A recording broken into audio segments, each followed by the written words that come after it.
Hi everyone, I'm David Fisher, and this is Presidential Chronicles, the series of books and videos on American history as seen through the lives of the presidents of the United States.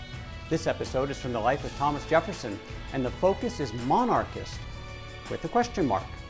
Thomas Jefferson threw that term around quite a bit at his political enemies. George Washington, Alexander Hamilton, John Adams, they all suffered the epithet of monarchist from Jefferson, which he thought was the worst thing that could happen to the Republic of the United States, where a concentrated government, a bureaucracy would take power, centralize it, take it away from the people, away from the states, and in particular, a powerful executive that might substitute his own judgment above the people and the Constitution to advance his own agenda as opposed to what was best for the people. Monarchist, an epithet that Jefferson often used. And we actually had an episode in Presidential Chronicles on John Adams about this topic. To what degree was he a monarchist, which had some mixed results.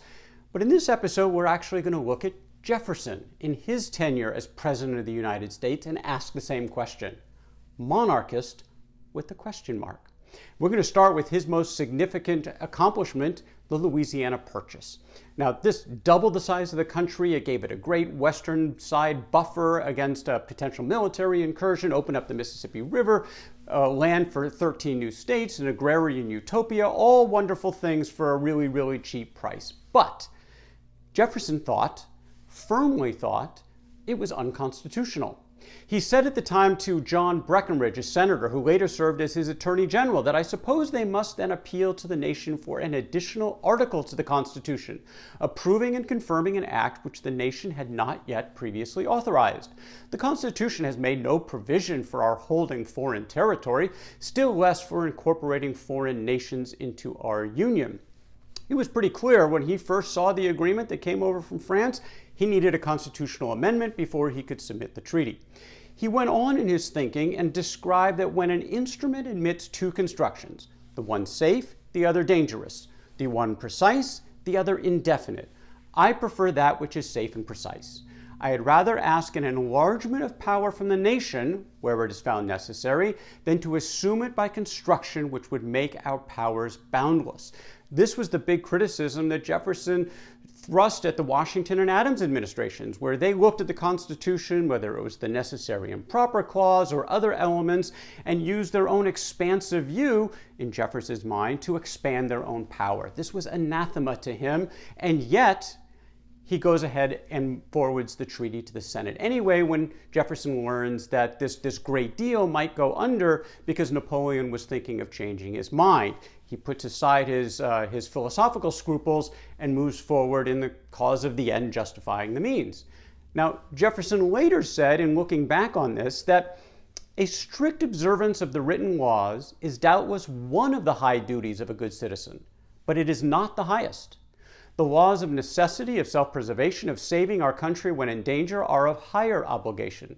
To lose our country by a scrupulous adherence to written law would be to lose the law itself, with life, liberty, property, and all those who are enjoying them with us, thus absurdly sacrificing the end to the means.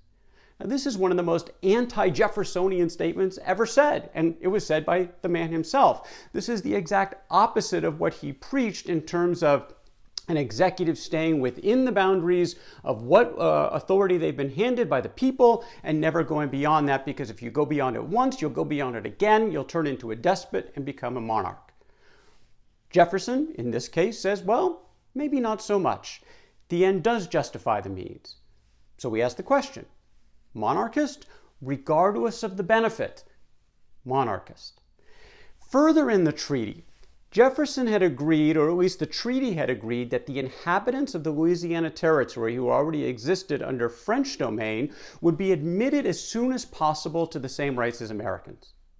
But Jefferson said no as President of the United States. He believed that these inhabitants lacked sufficient education to participate in a republic, a democratic system where they would be able to select their own rulers. So he appointed a group of, called it an assembly of notables. that governed these inhabitants. In fact, it became like a colony of the United States for a period of time, where a far-off government in Washington at the time was sort of overseeing their world, and they had no individual contribution to their politics, their government of any kind.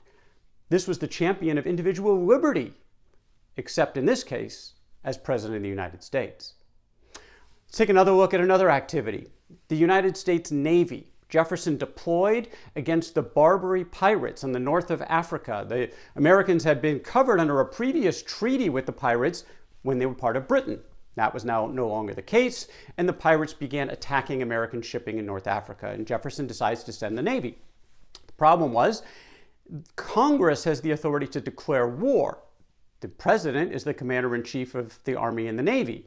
Where does the line draw? Where do you need to get permission? From a Jeffersonian perspective, certainly whenever anybody else was president, he would never want an executive to go off on his own with military power, because this is potentially the greatest abuse that an executive could ever have, in a very despotic kind of sense, to pursue his own agenda using the military at his own disposal. But that's what Jefferson does. He sends the Navy, he sees the greater good. In this case, the end justifies the means. He sends the Navy, it's very successful, and everyone's really happy. But it also puts it out there that maybe we don't need congressional approval for military action, which of course has been an ongoing debate between the legislative and executive branches since the Barbary Pirates incident. But again, this is Jefferson, who had always been leery of executive authority in using the military. Here he did it without much concern. Another area that often monarchs or despots put their line in the sand is in the area of the public press. They tend not to like criticism. And certainly Jefferson was very, very criticized. He made the comment that exhibit against me such atrocities as no nation had ever before heard or endured. I shall protect them in the right of lying and calumniating. He's talking about the press and their vicious attacks on him, and to his word, he did this. He let the Sedition Act die. He prosecuted no one for acts of sedition. So this would be in favor, obviously, of a non-monarchical rule. But he also said something in a letter to the governor of Pennsylvania, Thomas McKeon. This was in his first term. On the subject of prosecutions, I have long thought that a few prosecutions of the most eminent offenders would have a wholesome effect in restoring the integrity of the presses. Not a general prosecution, for that would look like persecution, but a selected one. This is the same person who, again, sought nullification and potentially secession from the Union over the sedition law that was passed by John Adams. And now he's saying a few carefully selected prosecutions against the press might be a good thing. Now, again, fortunately, he did not act on that impulse. So when actions speak louder than words, in this case, certainly not monarchical, but it is an insight into his thinking when he is president of the United States. Another thing that rulers do if they are despots or monarchical is they use the power of the state to go after their political enemies. Thomas Jefferson do this? He sure did, not once but twice. Jefferson was offended by some of the comments made by Supreme Court Associate Justice Samuel Chase from the bench, and he makes the remark to Congressman Joseph Nicholson in trying to encourage him to lead an effort to impeach Chase over these remarks. He says that ought this seditious and official attack on the principles of our Constitution and on the proceedings of a state to go unpunished. Again, political enemy saying things he doesn't like should be impeached. In fact, he is impeached, but not convicted in the Senate, so Chase stays on the court. That's number one. Number two, Aaron Burr, his vice president, and also his political enemy. Burr, he never really forgave Burr. When they tied for the vote in the Electoral College in the year of 1800, Burr did not just step aside and let Jefferson have the presidency. It took 36 votes in the House of Representatives to finally award the victory to Jefferson. And now it's a couple of years later, and there are rumors that Burr is part of a plot to sever a part of the Louisiana Territory and create a new country off on his own. And there's no real hard evidence about this, but there are a lot of rumors, and Jefferson is thinking, there's smoke, there's fire, we're going to go after Burr, and he gets the prosecution going to charge Burr with treason. Well, there's a trial held, and Burr is actually found not guilty, in part because for treason, the Constitution requires 2 witnesses. In this case, there were 0 witnesses. And the Justice Marshall, who was actually presiding over the trial, John Marshall, he dismissed the case because the lack of evidence in the case of a treasonous charge. But once again, this was very much pushed by the president, Thomas Jefferson. First Chase through impeachment, then Burr through the charge of treason. Neither got through, but this is certainly using the power of the state to pursue your political enemies.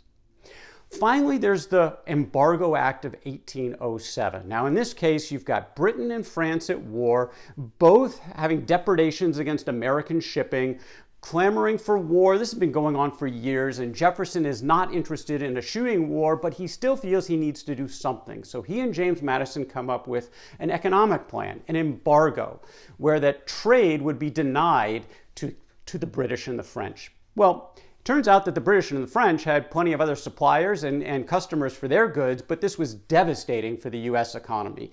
Shipping and trade dropped by about 75%. All manner of folks who had relied on trade, which was a significant portion of the population, simply lost their livelihoods. This was gone, and they complained a lot to the administration to back off these policies.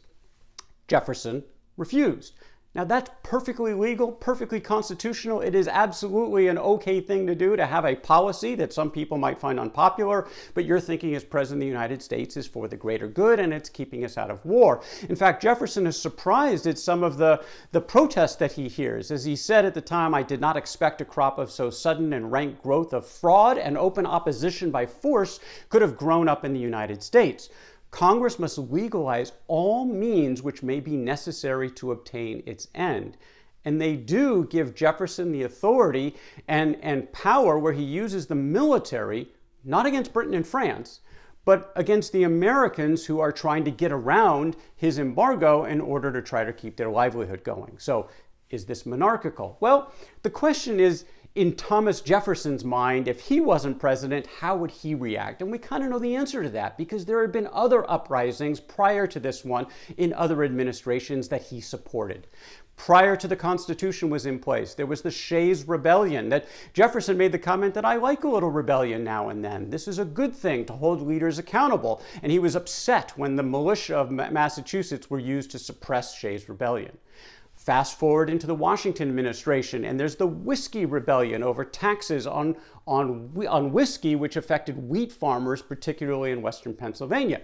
Again, they rebelled. They thought this was unfair. Washington gets a militia to come in to potentially crush this resistance, and once again, Jefferson sides with the rebels. He likes a little rebellion now and then. It's necessary as part of the democratic process. Not so in this case. What he called monarchical activity by Washington and these others in suppressing dissent, he thinks is perfectly okay. In fact, again, he doubles down and uses the military to enforce his edict around this embargo, which makes his last year in office actually not very pleasant. So monarchical?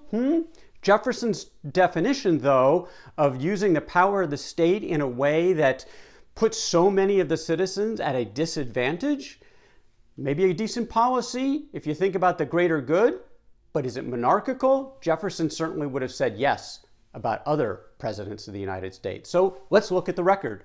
Louisiana Purchase, unconstitutional in Jefferson's mind, he went ahead anyway. Denied the rights to the inhabitants of the Louisiana Territory.